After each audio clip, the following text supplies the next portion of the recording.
This is Swami Anagalla, 9849-328-307, property advisor.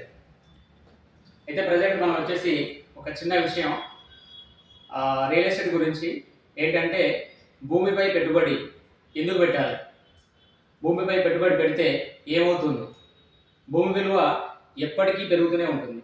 దానికోసం ఒక చిన్న స్టోరీ చెప్తాను నేను, వినండి. దాంట్లో చాలా విషయాలు ఉంటాయి, అబ్జర్వ్ చేయండి.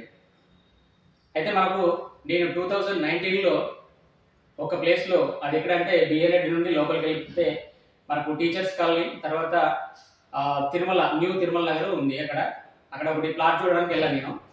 అయితే అక్కడ ఒక పెద్ద అతను ఉన్నాడు, పెద్ద ఆయన దగ్గరికి వెళ్ళి అక్కడ ఒక ప్లాట్ చూస్తుంటే తను కలిసి, సార్ ఏంటి ఇక్కడ చూస్తున్నారంటే, సార్ ఇక్కడ ప్లాట్ చెప్పారు మాకు, అది చూస్తున్నాం అంటే, సార్ ఇది ప్లాట్ మాదే అన్నారు. అయితే ఈ ప్లాట్ మీదేనా సార్, ఎప్పుడు కొన్నాం అంటే, నేను ఇప్పుడు కొనలేదు, చాలా సంవత్సరాలు అయింది అని అన్నారు. మరి మీరు ఏం చేస్తారు సార్ అంటే, ప్రజెంట్ అయితే నేను ఏం చేయను, నాకు ఒక 5 ప్లాట్లు ఉన్నాయి, 5 ప్లాట్లు చూసుకుంటుంటా అని అన్నారు. అంటే మీరు ఏ డిపార్ట్మెంట్ సార్ అని అడిగాను. నేను డిపార్ట్మెంట్ కాదని తను స్టోరీ చెప్పడం స్టార్ట్ చేశారు. ఏంటంటే ఆయన ఒక రజకుడు అంటే సాగలి వాళ్ళు. సారీ, ఇక్కడ మనం ఏంటంటే కులం పేరు చెప్తున్నాం, క్షమించండి. తను రజకుడు, వాళ్ళ ఊరు వచ్చేసి మహబూబ్ నగర్. కొత్తగా పెళ్ళి అయిపోయింది, అంటే దాదాపుగా 22 ఇయర్స్ తనకి అప్పుడు ఉంటుంది. ఎప్పుడు 1970లో భార్య భర్తలు ఇద్దరు వచ్చేసి హైదరాబాద్కి వచ్చేసి ఒక చిన్న రూమ్ రెంట్ తీసుకుని ఉన్నారు. వాళ్ళ పని ఏంటంటే కుల వృత్తి, ఐరన్ చేయడం, బట్టలు ఉతకడం. అయితే అలా చేస్తూ ఉంటే రెగ్యులర్గా ఇన్కమ్ వచ్చేసింది రోజు. ఆ ఇన్కమ్ ఏం చేయాలనేది ఒక దగ్గర పొదుపు చేసిన తర్వాత అనుకోకుండా ఒక మిత్రుడు కలిశారట. తన పేరు రామరెడ్డి. మన ఈ పెద్ద మనిషి తన పేరు సాయిలు రామరెడ్డి. అయితే ఆ రామరెడ్డి తనకి చెప్పారట, సాయిలు నువ్వు రోజు ఐరన్ చేస్తున్నావు కదా, ఆ డబ్బులు ఏం చేస్తున్నావు అంటే, ఏం లేదన్నా అలానే ఉన్నాయి అని చెప్పారట. అయితే నువ్వు దాన్ని ఖర్చు పెట్టకు, ఒక ప్లాట్ తీసుకొని దాన్ని అలా పెట్టేసేయి, తర్వాత మళ్ళీ ఇంకో 5 సంవత్సరాలు లేదనుకోండి మళ్ళీ ఒక ప్లాట్ తీసుకో అని చెప్పారట. అయితే ఆయన చెప్పిన మాట వేదంగా భావించి తను ఒక 5 years తర్వాత ఒక ప్లాట్ ఎక్కడ, విద్యానగర్లో, తర్వాత మళ్ళీ 5 years తర్వాత దిల్షుఖ్నగర్లో ఒక ప్లాట్, తర్వాత మళ్ళీ 5 years తర్వాత ఇక్కడ చైతన్యపురి, తర్వాత 5 years తర్వాత ఇక్కడ హస్తినాపురంలో ద్వారకా నగర్ ఉంటుంది అక్కడ, తర్వాత 5 years తర్వాత తిరుమల హిల్స్లో కొన్నారు. అయితే స్టార్టింగ్ ప్రైస్ వచ్చేసి వాళ్ళకి ఎప్పుడు 1970లో వచ్చారు వాళ్ళు. అంటే తన వయసు నేను కలిసినప్పుడు 70 years, ప్రజెంట్ తన వయసు ఇప్పుడు నాకు తెలిసి 76 years ఉంటుంది.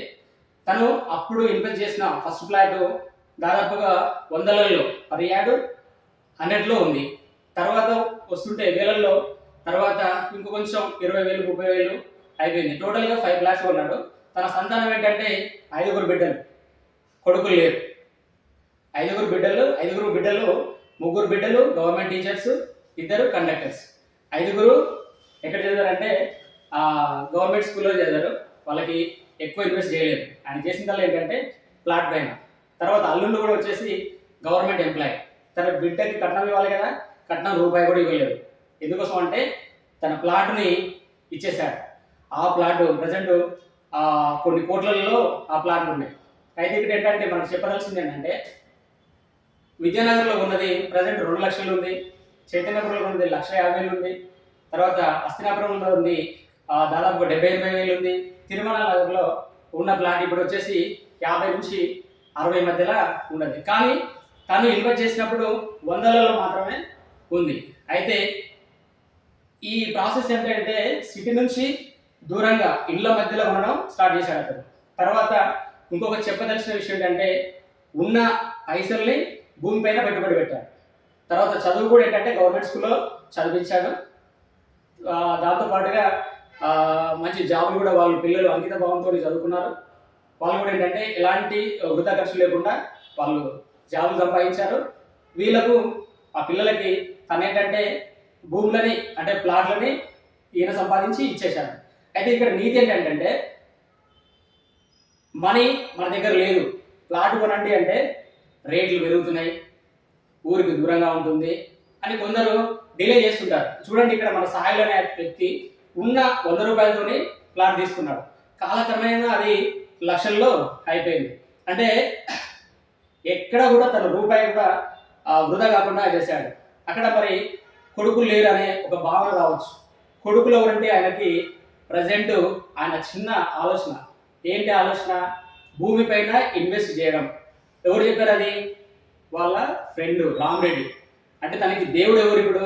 వాళ్ళ ఫ్రెండ్ మాట. అంటే రామరెడ్డి దేవుడి రూపంలో వచ్చేసి చెప్పాడు. మరి దేవుడు చెప్పిన మాట ఆయన వేదవాక్య విని ఇన్వెస్ట్ చేశాడు. ఇప్పుడు పిల్లలందరూ హాయిగా ఉన్నారు. మరి తను కూడా ప్రజెంట్ ఇప్పుడు 76 ఉన్నా కానీ ఇంకా నేను ప్లాట్ కొనాలి సార్, ఎక్కడెక్కడ ఉంటే బాగుంటుంది అని సజెషన్ తీసుకుంటూ చాలా హెల్దీగా ఉన్నాడు. ఆ హెల్దీగా ఉండడంతో పాటుగా ఆలోచన విధానం కూడా చాలా బాగా ఉంటుంది. కాబట్టి ఫ్రెండ్స్, మీరు అనవసరంగా డబ్బులు వేస్ట్ చేసుకోకుండా భూమిపైన ఇన్వెస్ట్ చేయాలని నేను మనస్ఫూర్తిగా కోరుతున్నాను. భూమి వాల్యూ ఎప్పటికీ పెరుగుతూనే ఉంటుంది. కాబట్టి మీకు తోచిన ఎంతో అంత అంటే ఏంటి, ఒక 5 లక్షలు 10 లక్షలు ఉంటే దాన్ని దూరంగా వెళ్ళినా మీరు భూమిపైన ఇన్వెస్ట్ చేయండి. Okay, thank you.